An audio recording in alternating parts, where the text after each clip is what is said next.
नमस्कार विद्यार्थियों, मैथ्स मंत्रा के यूट्यूब चैनल में एक बार फिर से आपका हार्दिक स्वागत है। और आज हम लोग लेकर के आए हैं प्रॉफिट एंड लॉस का टाइप नंबर 8। ठीक है, इसमें हम लोग देखेंगे जब लाभ या हानि प्रतिशत क्रयमूल्य के बराबर रहे तो फिर इस प्रकार के प्रश्न को कैसे बनाया जाता है। ठीक है, आइएगा हम लोग बिना टाइम को बर्बाद किए हुए शुरू करते हैं।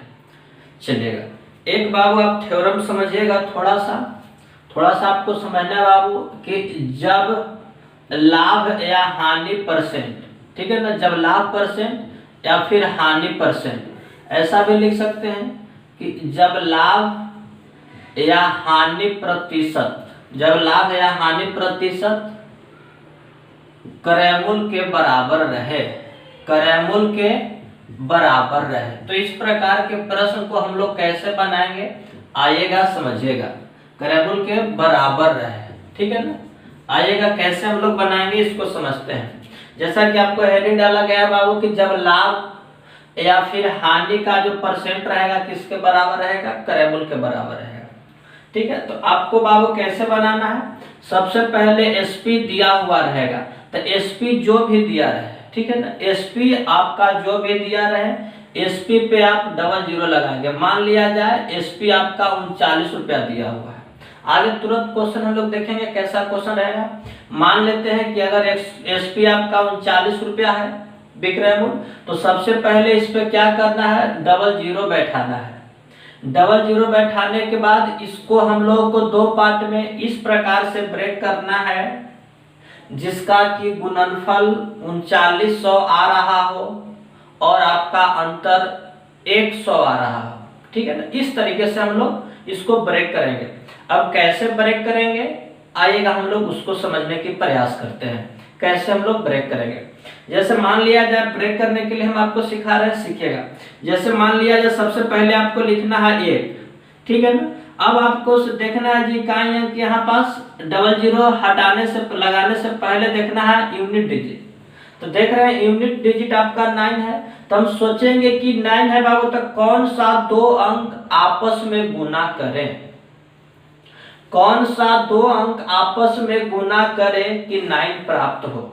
तो आप बोलिएगा सर जी आप 3 को गुना कीजिएगा तो 9 आ सकता है, या तो फिर बाबू एक लिखने के लिए बताएं 7 को भी गुना करेंगे तो यूनिट डिजिट आपका क्या आएगा, 9 आएगा। तो जब आप इसको गुना कर रहे होंगे 13 × 39 आ रहा है, लेकिन इसको गुना करेंगे तो बाबू आपका आएगा नहीं। तो हमारा था कितना, 39 था। तो हम सोच लिए बाबू कि अच्छा 39 दो पार्ट में टूटेगा, एक आपका पार्ट होगा 13 होगा और एक जो पार्ट होगा आपका कितना होगा, 3 होगा। ठीक है, यहाँ पास डबल जीरो था, एक जीरो इधर रख देंगे और एक जीरो इधर रख देंगे। उम्मीद करते हैं आपको ब्रेक करने आ गया होगा। चलिएगा, तो फिर हम लोग बाबू कैसे कहेंगे, जब बाबू प्रश्न में लाभ का परसेंट दिया रहेगा, जब प्रश्न में लाभ प्रतिशत दिया रहेगा तो बाबू आपका क्रयमूल्य ए वाला होगा। ठीक है ना जी, कब, जब लाभ परसेंट दिया रहेगा तो क्रयमूल्य होगा 30। अगर बाबू प्रश्न में हानि परसेंट दिया रहेगा, अगर प्रश्न में हानि परसेंट दिया रहेगा तो ऐसे परिस्थिति में आपका क्रयमूल्य होगा 130। यानी कि हम कह सकते हैं कि लाभ अगर परसेंट दिया हुआ है तो क्रयमूल्य छोटा वैल्यू होगा, और अगर हानि परसेंट दिया हुआ है तो क्रयमूल्य कौन वैल्यू होगा, बड़ा वैल्यू होगा। आइएगा हम लोग इसको समझते हैं। ठीक है ना, इस प्रकार के क्वेश्चन को हम लोग देखते हैं कैसे बनाते हैं। जल्दी से किताबी रास्ता चलेंगे बाबू, या फिर और आपको कोई लोग बताएंगे वो थोड़ा सा लॉन्ग आपको बता देंगे। ठीक है ना, लेकिन अगर इस बात को आप समझ गए होंगे तो आपका मैथ उंगली पे होगा। और कैसे उंगली पे होता है आइएगा हम लोग देखते हैं। जैसा कि क्वेश्चन नंबर फर्स्ट है बाबू, कहता है कि किसी घड़ी को 144 रुपया में बेचा गया जिससे प्राप्त लाभ प्रतिशत क्रयमूल्य के बराबर होता है, तो उस वस्तु का क्रयमूल्य ज्ञात करें। यही आपका क्वेश्चन है। किसी घड़ी को बाबू बेचा गया कितना में बेचा गया, 144 में बेचा गया। तो इससे जो लाभ का जो परसेंटेज मिल रहा है, जो आपको दिया है बाबू लाभ परसेंट, ये जो लाभ परसेंट दिया हुआ है बाबू किसके बराबर दिया हुआ है, करेमुल के बराबर दिया हुआ है, ई दिया हुआ है। जब आपको ई चीज दिया रहे बाबू तो हम बताएं इस पे आप डबल जीरो रखें, इसको दो भाग में ब्रेक करें, ठीक है ना, दो भाग में ब्रेक करेंगे बाबू। हमने बताया कि कैसे ब्रेक करेंगे। सबसे पहले लिखेंगे बाबू, हमारा काम है 1 लिखेंगे, यहाँ पास आपका कितना है 4 है, तो हमने बताया कि कौन से दो अंक को आपस में गुना करते हैं तो उसका यूनिट डिजिट 4 आता है। तो आप बोलिएगा सर कि एक तो आपका 2 में 2 से गुना करेंगे, या तो फिर बाबू एक आप करेंगे 8 में 8 से गुना। इस कंडीशन में भी 8 8 64 आ रहा होगा। अब इसको यदि गुना करके देखते हैं तो 12 दूनी कितना आएगा बाबू 24, 12 दूना 24, क्या 24 है? नहीं सर 144 है। इसको आप गुना करके देखेंगे 144 आ रहा होगा। तो एक पार्ट बाबू आपका हो जाएगा 18 और दूसरा पार्ट कितना हो जाएगा आपको 8 हो जाएगा। जब आप खूब ध्यान से सीख रहे होंगे तो आप मौखिक कर पा रहे होंगे, ठीक है। अब इसको बाबू ने ब्रेक किया, 2 जीरो है, 1 जीरो इधर लाकर रख दिए और 1 जीरो इधर ला करके रख दिए। आपसे पूछा जा रहा है कि कितना करेमुल होगा, तो करेमुल बराबर बाबू हमने बताया कि अगर लाभ का परसेंटेज दिया हुआ है तो करेमुल बाबू छोटा वाला वैल्यू होगा। तो छोटा कौन है? 180 की 80 बाबू। तो बोलिएगा सर जी 80 छोटा है, तो यहाँ पास करेमुल आपका कितना हो रहा होगा 80 रुपया आपका आंसर। उम्मीद करते हैं आपको समझ में आया होगा। इसी प्रकार का एक और क्वेश्चन है बाबू, कोई व्यक्ति किसी वस्तु को 39 रुपया में बेचता है जिससे प्राप्त लाभ प्रतिशत करेमुल के बराबर होता है, तो उस वस्तु का करेमुल ज्ञात करें। फिर से आपका वही क्वेश्चन है, 39 रुपया में बेचा गया, 39 रुपया में बेचा गया बाबू, तो हमने 3900 लगा लिया, डबल जीरो अपने मन से लगा लिया। अब कहता है जिससे कि उसका लाभ का जो परसेंट हो किसके बराबर हो, फिर से दिया कि लाभ का जो परसेंट हो करेमुल को बराबर हो। जब बाबू ऐसा दे दिया रहे लाभ या हानि परसेंट सीपी के बराबर, तब ये मेथड लगाएंगे। इसको दो पार्ट में हमने ब्रेक करने के लिए बताया। आप बताइए जी 39 को कैसे तोड़ेंगे, तो आपको शायद अब तोड़ने आ गया होगा, आप मने मन तोड़ सकते हैं। बोलिएगा सर जी 39 13 गुना 3 39 हो जाएगा। तो एक तो बाबू आएगा 13 और एक आएगा 3, 2 जीरो है, 1 जीरो इधर रख रहे होंगे, 1 जीरो इधर रख रहे होंगे। आपका बाबू लाभ का परसेंटेज दिया हुआ है, तो ऐसे परिस्थिति में करेमुल आपका कितना हो जाएगा, छोटा वाला हो जाएगा। कितना हम लोग उत्तर बता रहे होंगे, 30 रुपया आपका उत्तर आ रहा होगा, ठीक है। चलिए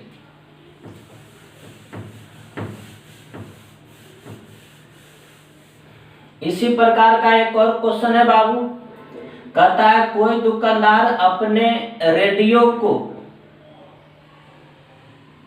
75 रुपया में बेच देता है जिससे उसका प्राप्त हानि प्रतिशत करेमुल के बराबर प्राप्त होता है, तो उस वस्तु का करेमुल ज्ञात करें। चलेगा, इसमें जो आपका दिया हुआ है बाबू 75 रुपया विक्रयमूल्य दिया हुआ है, लेकिन इसमें जो हो रहा है उसको लाभ न होकर के हानि दे दिया है कि जो हानि का जो परसेंटेज है क्रयमूल्य के बराबर है। बेच रहा है बाबू 75 रुपया में, लेकिन इसमें जो उसको हानि हो रहा है बाबू, हानि का जो परसेंटेज वैल्यू दे रखा है अगर क्रयमूल्य के बराबर, यानी कि पिछले दो क्वेश्चन में क्रयमूल्य लाभ दिया था, यहाँ पास हानि दे दिया। तो क्या है बाबू तरीका, हम लोगों के पास डबल जीरो बैठाएंगे, दो भाग में ब्रेक करेंगे।